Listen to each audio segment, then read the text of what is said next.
Olá a todos e a todas, meus queridos e queridas amigas do Lar Espírita Chico Xavier. Neste momento, a gente vai dar início a um novo formato de palestras. Já foi uma grande novidade a gente gravar essas palestras em áudio para ser disponibilizada pelo WhatsApp. E agora surgiu uma nova oportunidade de a gente testar um novo formato. Então, também, eu gostaria, depois do feedback de vocês, para saber se foi interessante, se vale a pena. A gente sabe que alguns vão continuar no formato em áudio, isso não tem problema. Alguns vão preferir no formato áudio, outros vão preferir no audiovisual. Mas, enfim, as possibilidades estão aí para a gente ousar e arriscar. Nada impede, nas próximas, a gente continuar naquele formato anterior. Mas era importante a gente testar, não é isso? Bom, hoje a nossa conversa vai ser sobre a formação e o povoamento da Terra. E aí eu gostaria de compartilhar com vocês uma apresentação. Então, ao longo da nossa conversa, vocês vão estar me vendo, mas também assistindo a apresentação que eu vou mostrar agora. Deixa eu compartilhar aqui minha tela com vocês, enquanto eu vou tentando. Eu queria só dar uma explicação sobre essa conversa, que na verdade existem vários conceitos para a gente realizar e compreender, né? Mas aí, nesse formato que a gente está fazendo, os conceitos que a gente vai trabalhar vão ser esses: os elementos gerais do universo, evolução do princípio inteligente, pluralidade dos mundos habitados, formação dos mundos e da Terra, a Gênese bíblica e a Gênese científica, que aí é um quadro que me é muito caro. Kardec coloca na Gênese esse tipo de quadro e eu transformei em tabela, trazendo alguns trechos da Bíblia e alguns trechos da obra de Kardec para a gente fazer essa comparação. E, por fim, para chegarmos na diversidade das raças humanas, certo? Então, assim, eu até pedi a Pedro, porque em 20 minutos a gente não iria conseguir dar conta disso. Se a gente extrapolar um pouco, não tem problema. Eu também não vou querer correr. Se ficarem alguns apontamentos, depois eu posso enviar para vocês essa apresentação. Ela já foi tema de palestras há alguns anos na casa, mas como é um tema científico e, para mim, muito interessante, para a gente sair um pouco desses temas de moral, desses temas de transformação, que também são importantes, mas vamos aprofundar um pouco na ciência espírita e ver que nada mais é do que a ciência que a gente aprende na escola, em geografia, em história, porque tudo é a única verdade que há de Deus. Vamos lá. Os elementos gerais do universo a gente aprende, Kardec nos ensina, que é Deus, Espírito e matéria. Então, esse organograma aqui eu fiz para tentar esclarecer um pouco dessas questões dos elementos gerais. Deus, sendo a inteligência suprema, inclusive eu convido, porque no estudo da mocidade a gente está naquela logo no início, nas primeiras perguntas, e o último estudo foi bem interessante sobre Deus. De um lado, matéria, que é o agente sobre o qual atua o espírito, e do outro, o espírito, que é o elemento inteligente do universo.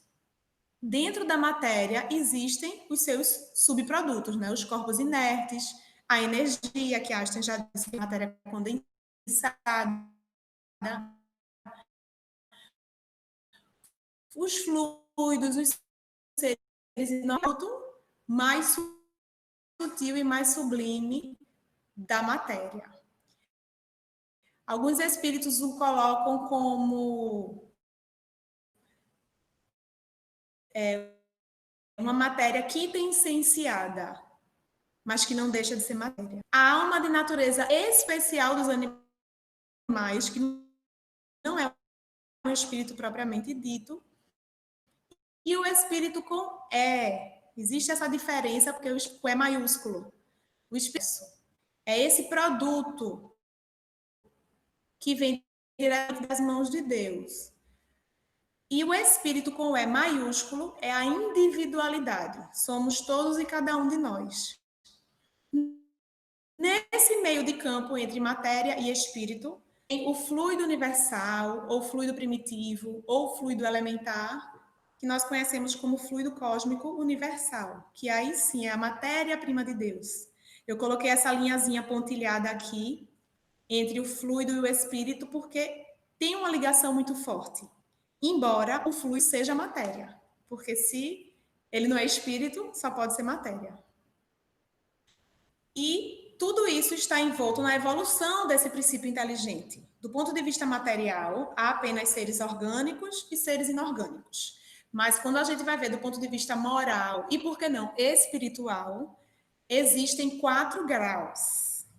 No reino mineral, o que está sendo desenvolvido é a força mecânica, a autofixação. No reino vegetal, a vitalidade, a reprodução e a sensibilidade. No reino animal, a inteligência rudimentar, a autopreservação já conservam a individualidade, embora não tenham consciência de si.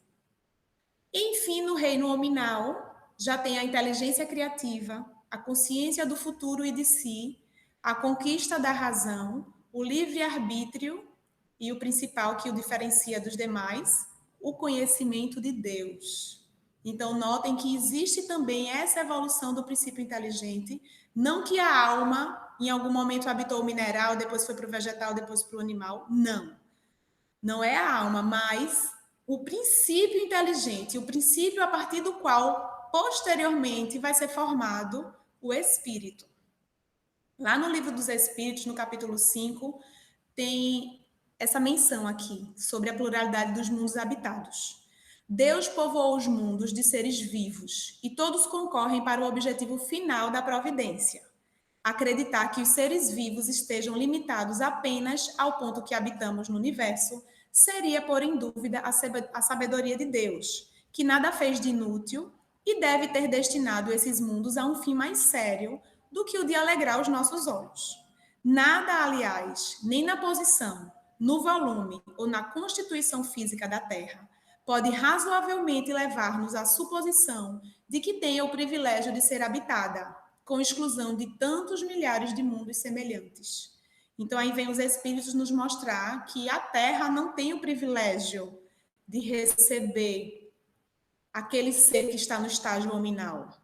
Outros mundos também hão de ser habitados para que a lei de Deus possa ser cumprida. Se nós acreditamos na reencarnação, acreditamos na lei de evolução e na justiça de Deus, nós percebemos que aqui na Terra não tem condições materiais de habitar todos os espíritos que já povoaram desde o início da humanidade. Então, esses espíritos haverão de estar habitando outros mundos, mais ou menos evoluídos do que a Terra. Olha aí agora a NASA cada vez mais se aproximando desses conhecimentos espíritas. A alta velocidade da expansão do universo intriga astrônomos da NASA. Olha que imagem belíssima do firmamento. A gente constantemente tem visto várias imagens, desconstruindo algumas ideias e se aproximando da ciência espírita. Na formação dos mundos e da Terra. Se o universo existisse de toda a eternidade, não seria obra de Deus. Então, a gente precisa entender que Deus é a causa primária ou primeira de todas as coisas. O universo existe posteriormente a Deus. Agora, também, se a gente for ficar filosofando muito nesse início, a gente vai ficar feito cachorro girando ao redor do próprio rabo. Não tem condições. Nossa linguagem, nossa consciência, nossa inteligência ainda não alcança essa intimidade de Deus. Mas de uma coisa é certa: se ele existe de toda a eternidade, Deus, o universo precisa vir posteriormente a ele. Deus criou o universo pela sua vontade e a Bíblia já ratifica isso com a expressão fiat lux, faça-se a luz. Então é a partir da vontade de Deus que o universo foi criado, sim. Os mundos se formam pela condensação da matéria disseminada no espaço. Os cometas são um começo de condensação da matéria. No Livro dos Espíritos nos diz que os cometas são mundos em vias de formação.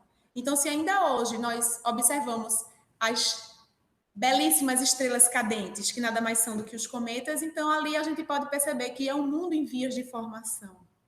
Olha aí um exemplo deles. O astro P 2016, BA14, passou a cerca de 3,5 milhões de quilômetros da Terra.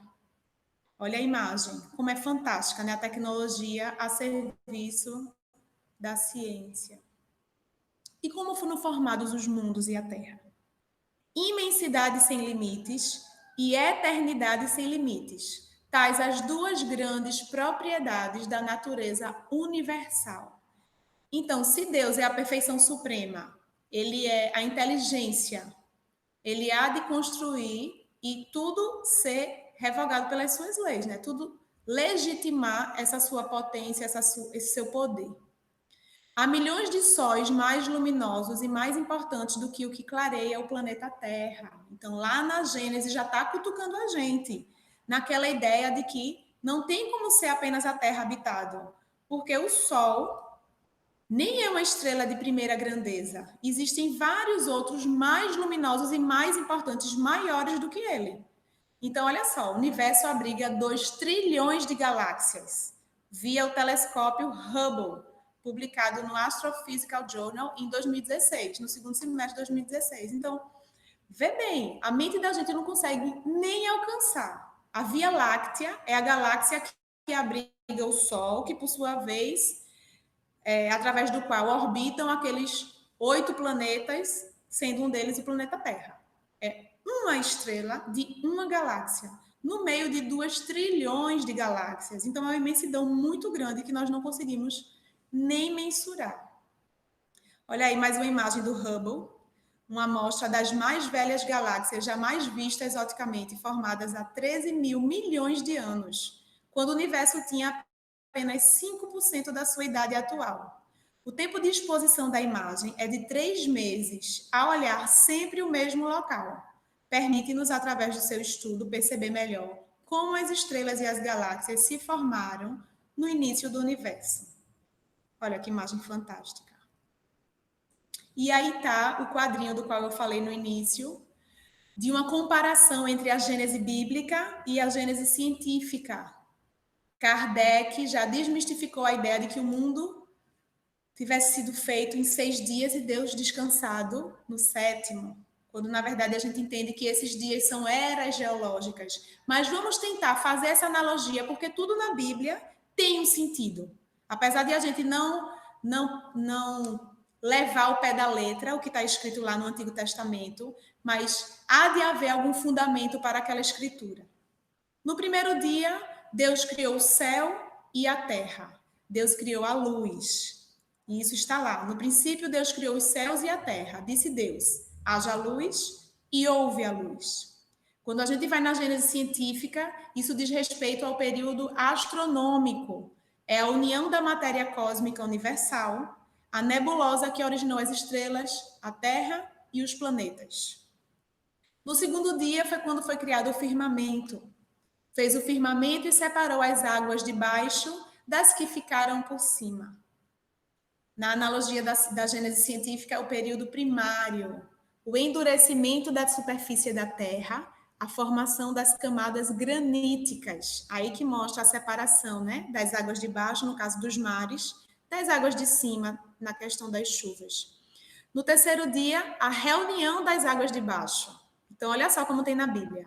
Ajuntem-se as águas que estão debaixo do céu e apareça a parte seca. É um período de transição, quando as águas cobrem a superfície do globo, depósito de sedimentos, começam as vegetações colossais e os líquens. Então, a parte seca que aparece, no caso hoje a gente entende como a litosfera, é a parte de terra, de areia. Não é mais inundado pela água, porque as águas se reuniram. No quarto dia surge o sol, a lua e as estrelas. Haja luminares no firmamento do céu para separar o dia da noite, que diz respeito ao período secundário, a atmosfera mais depurada, a superfície pouco acidentada, novas espécies de plantas e de árvores. Notem que a Terra já vai se preparando como esse laboratório da vida, se organizando para estar propícia para receber a vida orgânica, os primeiros traços de vida orgânica. No quinto dia, os peixes e os pássaros. Encham-se as águas de seres vivos e voem as aves sob o firmamento do céu, que é o período terciário, a formação dos continentes e dos mares, temperatura produzida pelo sol e os grandes animais. No sexto dia, os animais terrestres e, por fim, o homem. Produz a terra seres vivos segundo suas espécies. Criou Deus o homem à sua imagem e semelhança. E aí está, no período quaternário, quando os terrenos de aluvião, que são os depósitos de matéria orgânica e inorgânica, vegetais e os animais.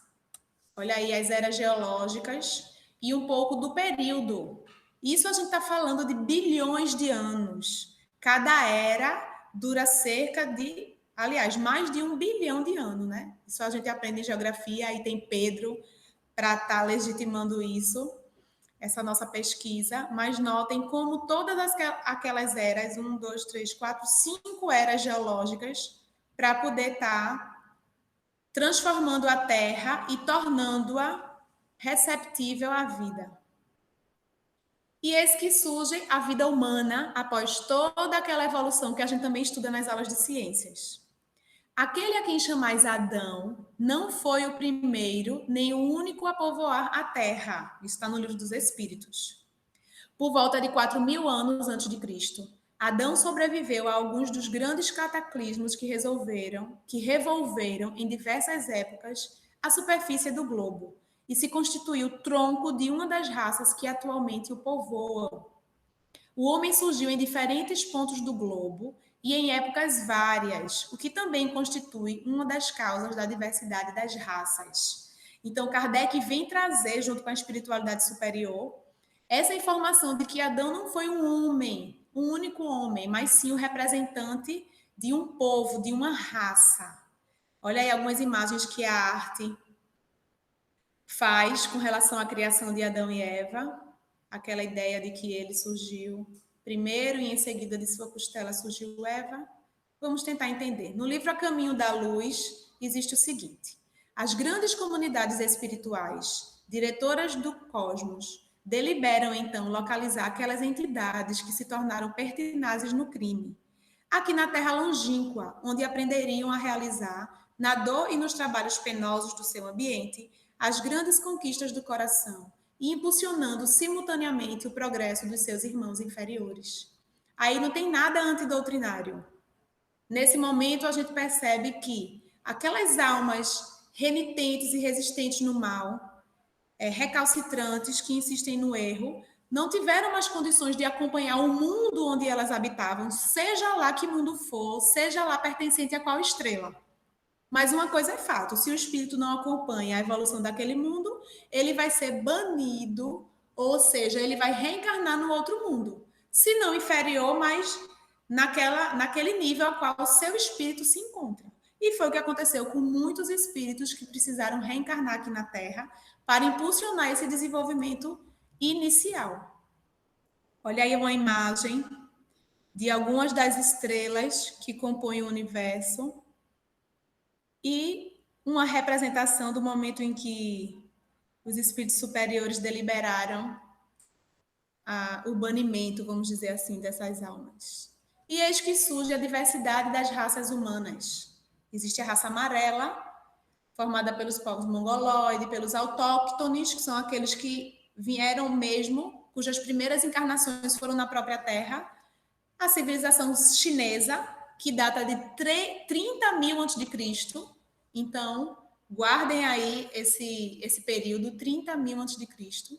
A raça negra, negroide, também algumas autóctones que reencarnaram encarnaram, na verdade, né? Pela primeira vez na Terra, e as raças da África, que datam de 250.000 anos. A raça adâmica, que é a caucasoide, são os arianos também, formado pelos indo-europeus, egípcios, israelitas e indianos. Então, é nessa raça adâmica que a gente vai se ater, uma vez que as outras foram autóctones. Então, tiveram as primeiras encarnações já aqui na Terra, e essa dita raça adâmica que foi a proveniente de outros mundos para povoar a Terra e auxiliar nesse desenvolvimento inicial. A família indo-europeia, que data de 800 a.C., espíritos revoltados com exílio, pouco afeitos à religião. A grande virtude é que confraternizaram-se com os selvagens. Porém, o senso de propriedade fez germinar a separatividade e o ciúme. Rivalidade entre os povos nórdicos, os mediterrâneos, uma tendência para as ciências positivas e um amor pela hegemonia. Quando a gente vê essas séries, The Last Kingdom ou Vikings, então a gente também vai percebendo esse espírito revoltado que brota nessa raça, né? Rival, vingativo. Olha aí algumas imagens dessa época, mostrando aí a raiz, onde surgem os clãs, onde surgem os feudos e posteriormente vão dar origem às cidades, e aí a gente aprende história, né? O que acontece. A civilização egípcia, que data de 2.700 anos antes de Cristo, foram os que mais se destacaram na prática do bem e no culto à verdade. Menos débitos possuíam, ideia de trabalhar devotadamente para um dia regressar ao orbe de origem, a ciência secreta, o politeísmo simbólico, culto da morte, a ideia do tribunal de Ísis e Osíris é uma mitologia muito rica para a gente trazer uma analogia para a realidade espírita. A ideia de metempsicose, que é quando o espírito pode reencarnar no animal.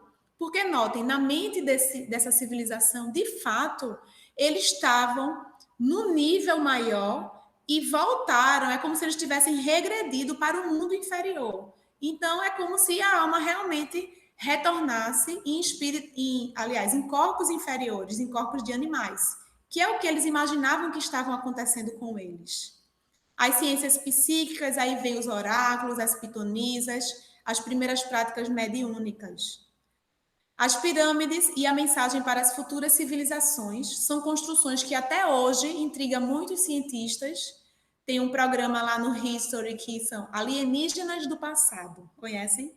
Então são teorias muito coerentes sobre as construções das pirâmides e de grandes monumentos ao longo da história, né? Aqueles monumentos dos incas, dos maias e tantos outros, o Taj Mahal. Tantas construções espalhadas pelo mundo que ainda hoje são mistérios para a humanidade. O povo de Israel, que datam de 2.000 anos antes de Cristo, é a raça mais forte e mais homogênea. Se grande era a sua certeza na existência de Deus, muito grande também era o seu orgulho e a sua vaidade. Então, é o primeiro povo que se torna monoteísta, liderados por Moisés. Sua existência histórica é uma lição dolorosa para todos os povos do mundo, porque até hoje eles estão em busca dessa pretensa terra prometida e ainda não encontraram. A escolha de Israel e a incompreensão do judaísmo com a chegada do Messias. Até hoje, eles não acreditam em Jesus como enviado de Deus, ainda aguardam que ele chegue em carros ofuscantes, banhados a ouro, para poder guiá-los para a glória. Não é? Infelizmente, até hoje há alguns que têm essa ideia. Aí algumas imagens, a cena de Jesus libertando o povo hebreu do cativeiro do Egito, ele recebendo os 10 mandamentos, entendendo que Moisés, aliás, imprimiu nas suas leis, na legislação humana, um caráter divino, para que ele pudesse ser seguido. E muito do que a gente percebe nas suas leis não foram diretamente vindas de Deus, mas das suas próprias mãos, e como tal, falíveis, né? A organização hindu, que data de 3.000 anos antes de Cristo, os primeiros a formar o princípio de uma sociedade organizada, de uma filosofia e de uma religião. São arianos puros, deles descendem todos os povos arianos da Europa, os gregos, os latinos, os celtas e os germanos. Então, é a partir dessa organização que a gente também vai ver uma sociedade baseada em castas, em divisões, tendo os rajais e os párias.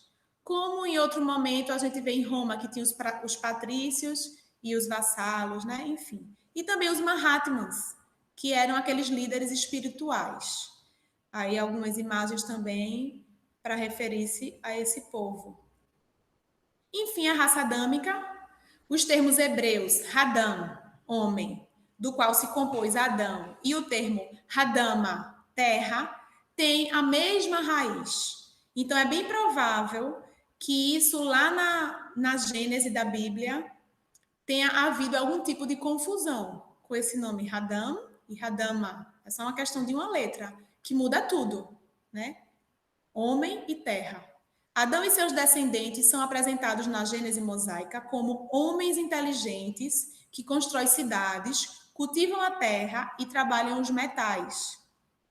Teriam vivido no período neolítico, que é justamente a idade dos metais, né? É inconcebível a população do globo datar 4.000 a.C., como sugere o texto bíblico, com o surgimento de Adão. Lembra que eu tinha dito? Gravem essa data. A civilização chinesa data de 30.000 a.C. Então, é impossível que o mundo tenha sido formado apenas por um casal, já começa aí a lenda, e ainda mais a população do globo datar de 4.000 anos antes de Cristo, quando, bem antes disso, já existiam civilizações bastante complexas, como era do Egito, da Índia, da China e muitos ameríndios também, não é? Que datam de 3.000 a.C., portanto, 1.000 anos antes.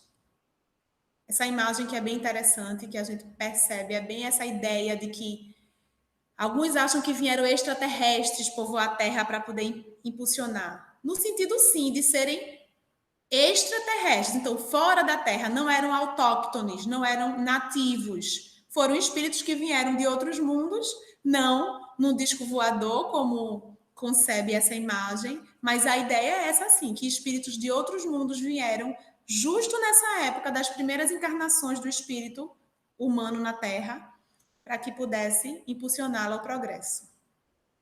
Será que em 1.000 anos os descendentes de Adão poderiam povoar a maior parte da Terra? Em apenas 1.000 anos, a Terra conseguiria desenvolver uma das civilizações mais ricas do mundo? Aí são algumas provocações que eu faço para a gente refletir. É querer levar muito a sério o crescei e multiplicai-vos, que Deus orientou, né? Segundo a própria Gênese. Então, e mais, em 2348 a.C., teria havido o dilúvio universal e apenas Noé e sua família sobreviveram. Então, aí, de novo, como se não bastasse em 1.000 anos ter que povoar a Terra inteira, depois disso ainda tem um dilúvio e, de novo, um casal vai ter que fazer isso de novo. Em 625 anos, tudo isso seria possível, habitar gerações e gerações no mundo. Certamente não, né? É matematicamente impossível. Nem que a espécie humana fosse igual a coelho, que dá numa ninhada uns 20. Mas, infelizmente, ou felizmente, no máximo, nascem uns 3 por cada barriga e ainda esperam 9 meses. Então, é matematicamente impossível isso. E, por fim, a gente fica com essa mensagem de Mia Couto, que também prega a universalidade dos povos, a união dos povos. Mais do que nunca, a gente precisa perceber isso, que estamos todos interligados. Talvez essa pandemia venha também nos mostrar isso. Do mesmo jeito que um vírus é tão contagioso, o amor também pode ser. Nem branca, nem negra, vermelha ou amarela. Na face da Terra existe uma única raça, a humana. Todos nós fazemos parte dela. Então, gente, deixa eu interromper aqui a gravação para eu me despedir, olhando para vocês. Muito bom tê-los aqui, embora virtualmente, mas só de a gente ter a certeza de que um dia vai se reencontrar, de que a gente tem um elo muito forte e que a gente estudando junto, né, uma família que estuda junta, permanece junta. Então, esses são os meus votos, que a gente continue no estudo espírita, se esclarecendo, se consolando e um ajudando ao outro nessa grande lida da seara espírita. Um beijo, fiquem com Deus e até a próxima.